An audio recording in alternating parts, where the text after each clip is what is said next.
পবিত্ৰ ভাদ মাহৰ নামঘৰত গুৰুজনাৰ তিথি বুলি কালি আমি এখনি শৰাই দিছিলোঁ। সেয়েহে মই কালি ভিডিঅ'টো পোষ্ট কৰিব নোৱাৰিলোঁ, আজি দিলোঁ।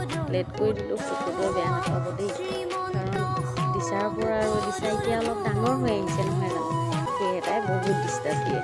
মানে কোনোটো কাম সময়ত মই কৰিব নোৱাৰোঁ, কৰা কামটোকে মই দুবাৰ কৰিব লাগে তেনেকুৱা। সেইবাবে মই মোবাইলটো বেছি লাৰিবলৈ টাইমেই নাপাওঁ। যিখিনি টাইম পাওঁ তাৰমানে তাতেই সেই ভিডিঅ'টো দিছোঁ। সকলোৱে বেয়া নাপায়, মৰমেৰে আদৰি ল'ব। দেৱাশীৰ্বাদ ভাল লাগিলে এটা লাইক কৰিব, লগতে কমেণ্ট আৰু শ্বেয়াৰ কৰিবলৈ নেপাহৰিব।